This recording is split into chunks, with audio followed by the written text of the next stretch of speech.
छात्रों, आज हम देखेंगे कक्षा 12वीं की एनसीईआरटी बुक विषय अर्थशास्त्र के वस्तुनिष्ठ प्रश्न। देखिए, पहला है व्यष्टि अर्थशास्त्र का अर्थ होता है, तो इसका सही विकल्प है आ वाला सही है, विशिष्ट आर्थिक इकाइयों का अध्ययन।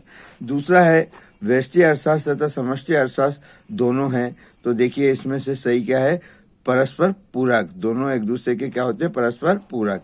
तीसरा क्वेश्चन है निम्न में से किस अर्थव्यवस्था में सामाजिक हित एवं कल्याण को महत्व दिया जाता है, तो इसका है ब वाला सही, समाजवादी अर्थव्यवस्था में।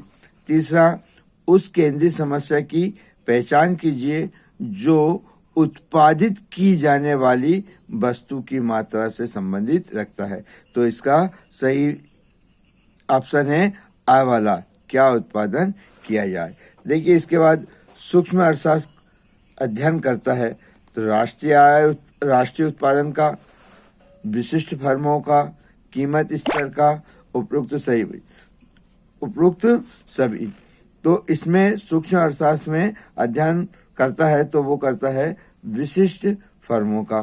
फिर देखिए, इसके बाद है जब सीमांत उपयुक्तता शून्य होती है तब कुल उपयुक्तता कैसी होती है, स वाले जो है सही वाला ऑप्शन है, स्थिर रहती है।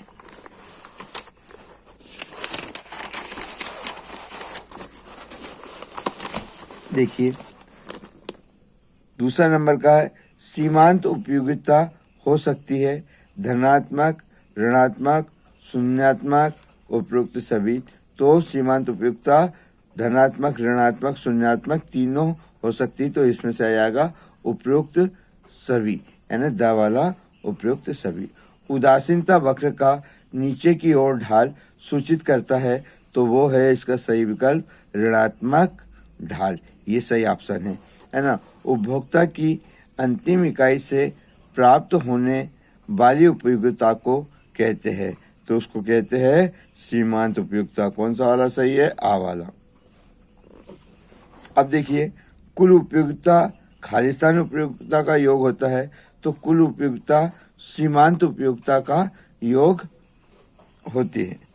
उच्च उदासीनता वक्र खालिस्तान संतुष्टि प्रदान करती है या दर्शाती है, तो यहाँ पर आएगी उच्च संतुष्टि दर्शाती।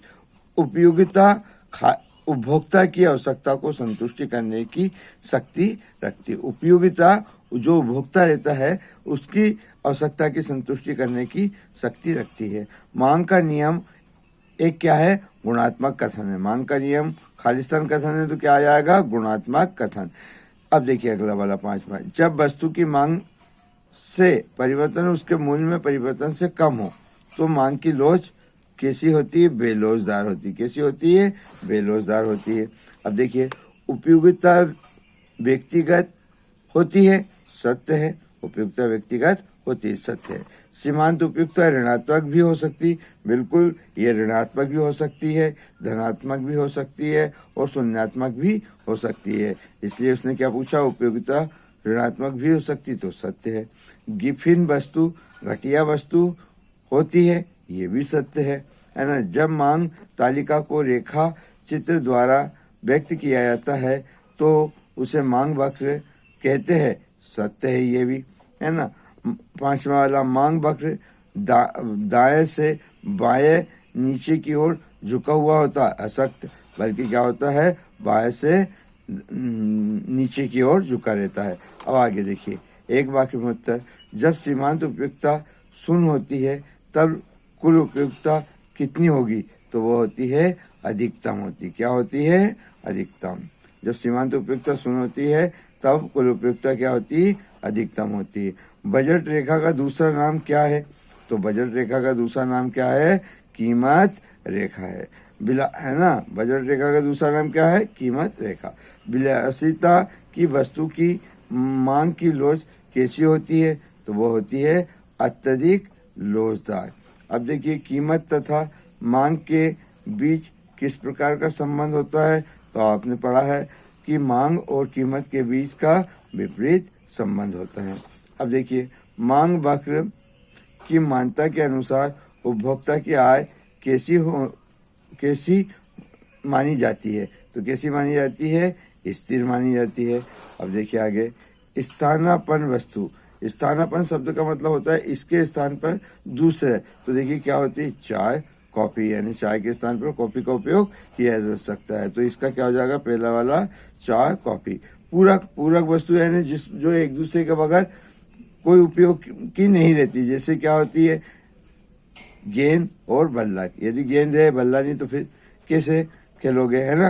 तो क्या होती है? पूरक वस्तु वो जो एक दूसरे के बगैर उपयोग नहीं की जा सकती। तो ये वाला ऑप्शन आ जाएगा, गेंद और बल्ला। गिफिन वस्तु। तो गिफिन वस्तु क्या होती है? निम्न कोटि की वस्तु होती है। बेरोजगार मांग आवश्यकता की वस्तु होती है।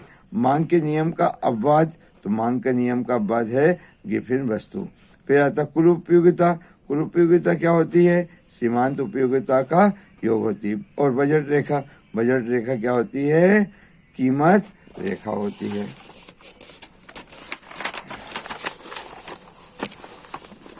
अब देखिए, यहाँ भौतिक अदाओं और भौतिक प्रदाओं के बीच संबंध को कहते हैं। तो क्या बोलते हैं? उत्पादन फलन, है ना? इसी प्रकार आता है इसका सा वाला ऑप्शन सही।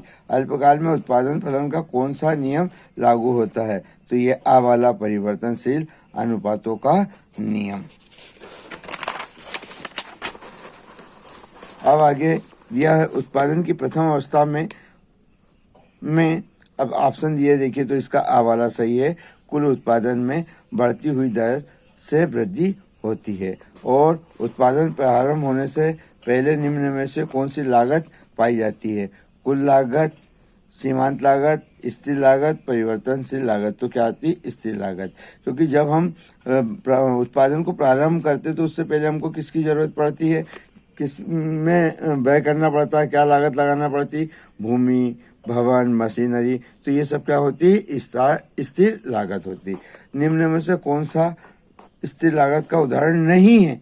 है ना? तो भूमि तथा भवन पर व्यय, ये तो क्या स्थिर लागत है? उसने क्या पूछा? स्थिर लागत का उदाहरण नहीं है, बल्कि ये तो है। प्लांट एवं मशीनरी, ये भी स्थिर है। और अस्थायी श्रमिकों का मजदूरी और वेतन, ये वाला सही है। अब देखिए, वह नियम जो खालिस्तान में लागू होता है उसे परिवर्तनशील अनुपात का नियम भी कहते हैं। तो वह नियम जो अल्पकाल में लागू होता है उसे परिवर्तनशील अनुपात का नियम कहते हैं। वह नियम जो दीर्घकाल में लागू होता है उसे पैमाने के प्रतिफल का नियम कहते हैं। तो वह नियम जो कहाँ दीर्घकाल में लागू होता है उसे पैमाने का क्या? प्रतिफल का नियम कहते हैं। औसत लागत और सीमांत लागत दोनों ही कुल लागत से ज्ञात की जाती है। और यहाँ ध्यान रखना, सीमांत लागत और औसत लागत दोनों को जोड़ दे तो कुल लागत होती है। और यदि कुल लागत में से सीमांत को घटाएंगे तो औसत आएगी, या कुल में से औसत को घटाएंगे तो सीमांत। क्योंकि सीमांत लागत और औसत लागत दोनों मिलकर ही क्या होती है? कुल लागत। अब देखिए, खालिस्तान लागत औसत लागत के उसके सबसे निचले सिरे पर काटती है। तो वो है सीमांत लागत। क्या है? सीमांत लागत। फर्म की समय बढ़ने पर ब्याज में पूर्ति भी क्या होती है? बढ़ती है। अब देखिए, शून्य उत्पादन होने पर परिवर्तनशील और स्थिर दोनों ही साधन घटा दिए जाते, असत नहीं घटा सकते। अल्पकाल में परिवर्तनशील साधन अपरिवर्तित रहते, ये भी असत्य है। उत्पादन बंद कर देने पर स्थिर लागत शून्य होती, ये भी असत्य है। क्योंकि जो स्थिर लागत लग गई है वो तो कभी शून्य नहीं होगी। पैमाने के प्रतिफल का संबंध दीर्घकाल उत्पादन फलन से होता है, सत्य है। कार में वृद्धि होने से उत्पादन लागत बढ़ती है और पूर्ति में कमी आती है, ये भी क्या है? सत्य है ना? अब देखिए, कुल उत्पादन क्या होता है? वस्तु तथा सेवा की कुल मात्रा, है ना? अब साधन के प्रतिफल का नियम वो कब होता है?